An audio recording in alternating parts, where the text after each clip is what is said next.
Project ઈરાડા hope over dope દ્વારા આયોજિત ઈરાડા walkathon યુવાનો દ્વારા નેતૃત્વ કરાયેલ જાગૃતિ પહેલ છે, જે નશાખોરી સામે મજબૂત સામાજિક સંદેશ ફેલાવવાનો અને સ્વસ્થ નશામુક્ત જીવનશૈલીને પ્રોત્સાહન આપવાનો ઉદ્દેશ ધરાવે છે.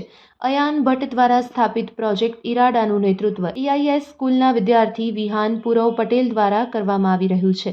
તેમના નેતૃત્વ હેઠળ આ પહેલ યુવાનોને તેમની પેઢીને અસર કરતી મહત્વપૂર્ણ સામાજિક ચિંતાઓ સામે જવાબદારી લેવા માટે સશક્ત બનાવતી રહે છે. આ વોકાથોન રોટરી સર્વમના સહયોગથી યોજવામાં આવ્યું, જેમાં જાગૃતિ દ્વારા નિવારણ પર પ્રાથમિક ધ્યાન કેન્દ્રિત કરવામાં આવ્યું. આ પહેલનો હેતુ વિદ્યાર્થીઓને ડ્રગના દુરુપયોગના જોખમો અને લાંબા ગાળાના પરિણામો વિશે શિક્ષિત કરવાનો હતો. સાથે સાથે માનસિક સુખાકારી અને સમજદારીપૂર્વક નિર્ણય લેવા માટે પ્રોત્સાહિત કરવાનો હતો. AMC સ્કૂલના આશરે 300 વિદ્યાર્થીઓએ વોકાથોનમાં ભાગ લીધો હતો, જે એકતા અને સામૂહિક કાર્યવાહીનું પ્રતીક છે. વિદ્યાર્થીઓને જાહેર સ્થળે એકસાથે લાવી આ કાર્યક્રમ સંવાદ, સાથીઓની ભાગીદારી અને પદાર્થ મુક્ત સમાજને પ્રોત્સાહન આપવા માટે સક્રિય સમુદાય સંડોવણીને પ્રોત્સાહન આપે છે. આ કાર્યક્રમ માનનીય mayor Pratibhaben Jain, AMC school બોર્ડના ચેરમેન ડોક્ટર સુજય મહેતા અને ભાજપ યુવા નેતા પૌરાશ પટેલની માનનીય ઉપસ્થિતિમાં યોજાયો હતો, જેમના પ્રોત્સાહનથી યુવા સશક્તિકરણ અને સામાજિક જવાબદારીનો સંદેશ વધુ મજબૂત બને છે.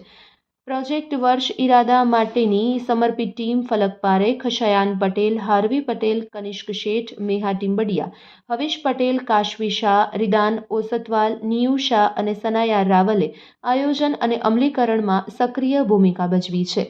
Report by Ashwin Limbachiya, Ahmedabad. હું વિહાન પટેલ છું. હું AISમાં ભણું છું અને પ્રોજેક્ટ ઈરાદાનો લીડર છું 2025-2026.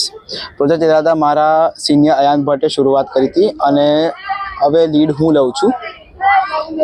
છે એક નશામુક્ત ગુજરાત માટે છે અને ત્યાં છોકરાઓને જાગૃતિ આપી છે અને ડ્રગ્સ કેટલું ખરાબ હોય છે તમારા સેહત માટે, તમારા મન માટે, એનું ઇન્ફોર્મેશન આપી છે.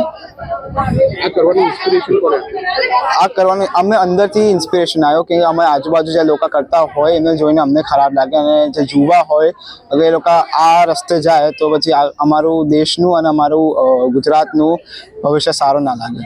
હવે આગળનો પ્લાન છે કે અમે આખા ગુજરાત સુધી અમારો અવાજ ફેલાવીએ અને થઈ શકે એટલા યુવાઓને ચોકન ના કરીએ. આ ડ્રગ્સ કેવી ખરાબ વસ્તુ છે, નશા કેવો ખરાબ હોય, જિંદગી બરબાદ કરી શકે. ચાલુ કર્યું હતું મારા સિનિયરે જ અને અમારો અભિયાન થઈ શકે જેટલું લાંબુ થઈ શકે ચલાવીશું, જ્યાં સુધી હરેક યુવાને ખબર ના હોય કે કેટલું ખરાબ હોય છે આ નશા અને કેવી જિંદગી થઈ શકે છે એમની. એટલે સ્કૂલોમાં જઈને આપણે કહીએ તો છે યુવાઓને જે અમારી ઉંમરના હોય, જે 12 વર્ષની ઉપર હોય, કારણ કે એ લોકોને સૌથી વધારે ચાન્સ છે કે એ લોકોને નશો લત લાગી શકે છે. તો અમે કહીએ છીએ કે કેવું ખરાબ હોઈ શકે છે અને જે રિયાલિટીમાં થયું છે, જે લોકો એક્ટરો છે, અમારા બધા સેલિબ્રિટીઓ છે જે નશા કરી ચૂક્યા છે, એની જિંદગી કેવી થઈ ગઈ છે એ લોકોનું આમ અનુભવ કહીએ. લોકોને 400 છોકરાઓ પાર્ટિસિપેટ કરે છે, બધા AMC સ્કૂલના છે અને આમાં આખી ટીમ મને હેલ્પ કરી રહી છે આ વોકેથોન ઓર્ગેનાઇઝ કરવા માટે. હું પણ આ ગ્રુપ જોડે જોડાયેલી છું, ઈરાદા પ્રોજેક્ટ જોડે.